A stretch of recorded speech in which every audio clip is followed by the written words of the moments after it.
Hello everyone, welcome back to the channel. Today we are in the heart of New York City to settle the ultimate debate, One World Observatory at night versus Top of the Rock during the day. So let's find out which is better.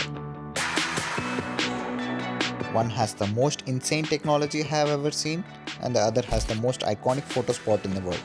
But which one is actually worth your money? Let's break it down from the entrance, elevators to a secret bathroom tip you won't find on the map.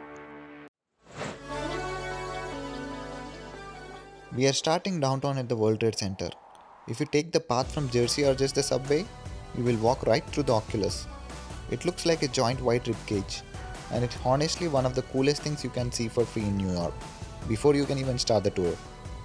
From the Oculus, it's just a quick 5-minute walk through this underground tunnel to get to One World Observatory. It's all indoors, which is great if the weather is bad. You will go through security, get your tickets checked, and then you are ready to head up. Before you even hit the elevator, you pass this massive screen called Global Welcome Center. From there, you walk through a hallway. It's lined with over 100 screens showing different stories and faces of New York. It's a bit of a walk, but it really builds up the excitement before you finally reach the lifts.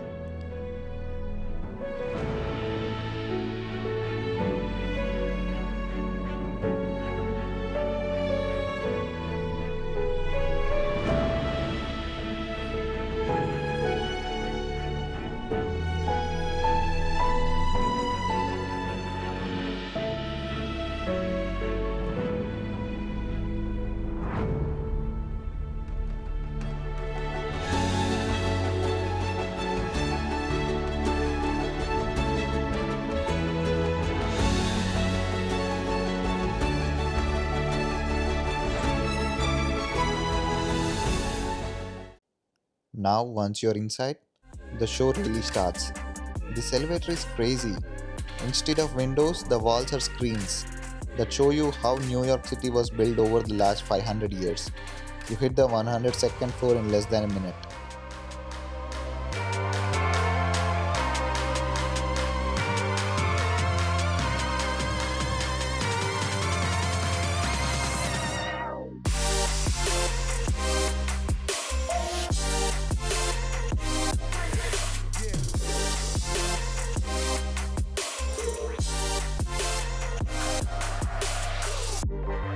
Welcome to One World Observatory.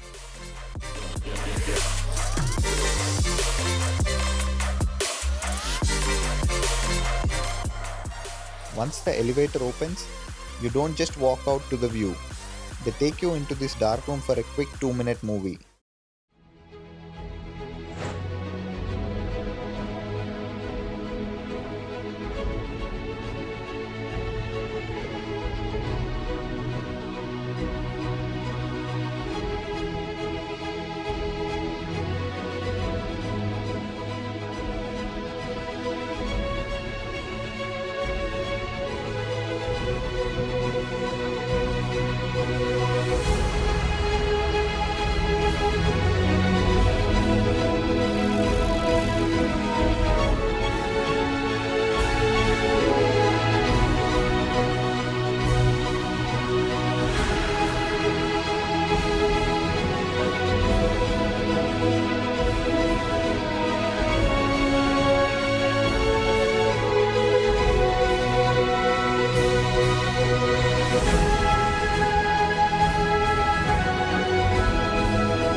Once the theater show is over, you step out onto the main floor, and the view is just wow. Because One World is all the way downtown, you're looking at the city from a total different angle. At night, New York looks like a sea of glowing diamonds. From here, you're looking down on the Brooklyn Bridge and the Manhattan Bridge. They look like tiny glowing toys from this high up. You can also see the Statue of Liberty glowing in the harbor. It's very peaceful, quiet vibe compared to the busy streets below. Now for the quick review tip. Since it's night and you're inside a glass building, you are going to get some reflections in your photos from the indoor lights. To get the best shot, try to hold your phone or camera lens right up against the glass. It helps block the glare so you can actually see the city in your pictures. The whole floor is climate controlled, so if it's freezing or windy outside, this is the perfect place to see the city. It feels very modern and high-end. It's definitely the most comfortable way to see New York at night. Alright, now we are heading to mid-downtown for the classic Top of the Rock. The entrance is right here on 50th Street. If you look right across the road, you are standing directly in front of Radio City Music Hall. So definitely grab a photo here first. One thing you have to know, this place is always packed. Even if you already bought your ticket online, there is usually a massive line. My biggest tip, be here exactly at your booking time. They are really strict about the schedule, and if you're late, you might lose your spot or wait even longer. Once you pass security, but before you even get to the theater, you will see this. It's a huge miniature model of entire Rockefeller Center. It's actually really cool to see the scale of all the buildings together. It makes you realize that you're not just going up one tower, but you're at heart of massive city. After checking out the model, you head into a theater to watch a short 5-minute movie about Rockefeller family and how they built this place. Rockefeller Center, here in the heart of Manhattan, home to global broadcasting, commerce, and entertainment. It all began right here, almost 100 years ago. New York, Dateline 1928. Newsflash. The Metropolitan Opera and businessman John D. Rockefeller Jr. have announced plans to build a magnificent new opera house right here in the heart of Manhattan. Dateline, October 29th, 1929. The financial world is reeling as the stock market crashes. Plans to build a new opera house quickly evaporate as money, jobs, and hope are suddenly in short supply. Which is when businessman John D. Rockefeller Jr. has a flash of inspiration. He is going to hire an all-star team of architects and build a city within the city. As his vision begins to grow, so does the project. This will be a center for commerce, art, and communications, and he will finance the whole thing. The project creates 75,000 jobs in New York and thousands more across the country. Rising into the skies of Manhattan, it becomes a beacon of hope, the promise of a better future. As Christmas rolls around, the construction workers buy a 20-foot Christmas tree that their families decorate with handmade garlands. Up on the high steel, you'll find New Yorkers, immigrants from across Europe, and the famous Mohawk Nation skywalkers. Walking on 18-inch beams 70 stories up while catching molten iron rivets is just a day at the office for these fearless crews. One fateful day, the workers break for a PR photo session, giving the city and the world an unforgettable image for the ages. As the work goes on, John D. wants to create more than just buildings. He wants to create a public work of art. A group of world-class artists and sculptors join the engineers, architects, and builders. Together, they create a place that captures the spark of inspiration. Almost immediately, the complex becomes known as Radio City, as broadcasts from within these walls reach around the globe. In the 1930s, radio programs broadcasting from studios just a few floors above you are heard in homes across America. Movie stars, famous comedians, and a world-class symphony orchestra played live from 30 Rock's Studio 8H, the largest radio studio in the world.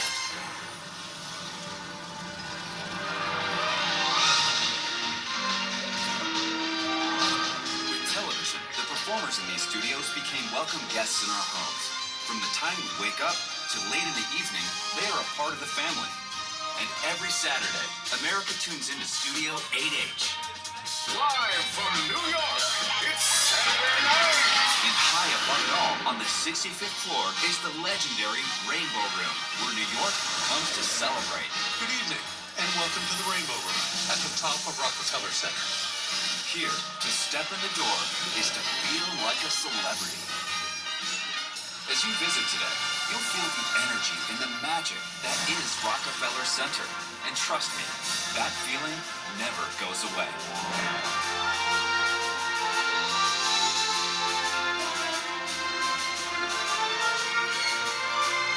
We say welcome everybody, and everybody is welcome.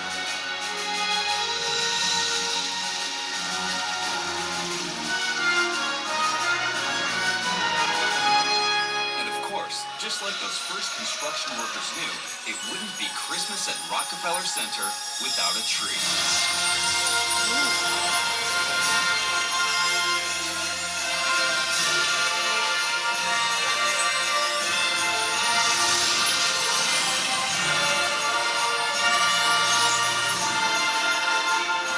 Rockefeller Center has always been a place of inspiration and celebration. And the story is far from over. A story that you are now a part of.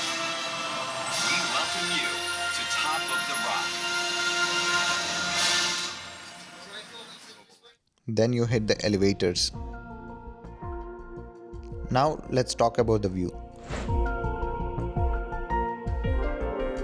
Looking north, you get this massive look at Central Park. Since it's winter, it's not the bright green you see in the movies. It looks pretty dried out and brown right now. But honestly, it's still amazing to see how huge it is. And without the leaves on the trees, you can actually see the city streets much better.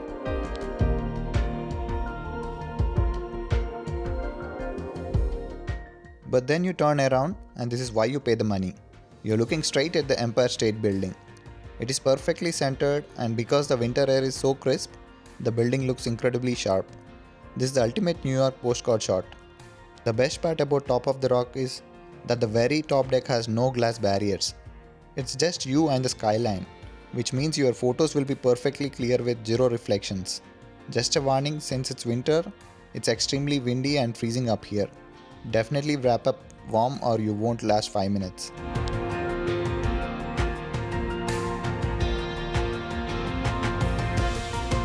Once you come back down to the ground floor, your next stop has to be Ice Rink. It's right outside the exit, and you haven't really experienced Rockefeller Center until you have stood right here at the edge of the ice. It's a completely different vibe down here. With the music playing and everyone skating, it feels like you're inside a movie set. But keep an eye on your budget. Depending on the day and the time you go, prices for skating can range anywhere from $22 all the way up to $124. It's a big jump, so definitely check the website and book early if you want the cheaper slots. The bathroom situation here can be a nightmare. There are huge lines for the restrooms, especially on the main levels. I'm not kidding, I actually had to wait 40 minutes in line just to use the bathroom. My advice: try not to drink too much water before you get here, and definitely use the restroom before you enter the building. But if you really have to go, listen to this secret. Skip the crowded bathrooms at very top and try the ones on the 66th floor. They're usually much bigger and bit quieter. But seriously, plan ahead so you don't waste half your visit standing in a line, like I did. Now let's talk money. Which one is actually worth your budget? I visited both during the Christmas peak season, and the price difference was surprising. One World generally ranges from $39 to $69. But here is a secret tip. If you visit after 8 pm, they often offer 50% off. Because I went late during Christmas, I only paid $34 including tax. For a New York landmark, this is an incredible deal. Top of the Rock is more expensive, ranging from $42 up to $71. Unlike One World, I couldn't find a big late night discount here. For my Christmas visit, I ended up paying $64 including tax, just for the observatory. That's almost double what I paid downtown. So what's the final verdict? Honestly, if you can fit it into your trip, both are absolutely must visits, but you have to time them right. If you want the best pictures, Top of the Rock during the day is the clear winner. Between the open air deck with no glass and the perfect view of Empire State Building and Central Park, you just can't beat it for your Instagram. Even though it's more expensive at $64, those photos are iconic. But for the best price and experience, One World at night wins every time. Since you can get that 50% discount after 8 pm, paying only $34 for those galaxy views of the city is a total steal. Plus it's all indoors, so you can enjoy the view without freezing in the winter wind. My advice: do top of the rock while the sun is up to see the park and the architecture, and then head downtown to One World after dinner to see the city lights and save some money. I really hope you liked this video and that it helps you choose the best view for your trip. If you found these tips helpful, please like, share and subscribe to my channel at Authentic Viewfinder for more reviews. Thank you so much for watching and I'll see you in the next video. Until then, stay safe.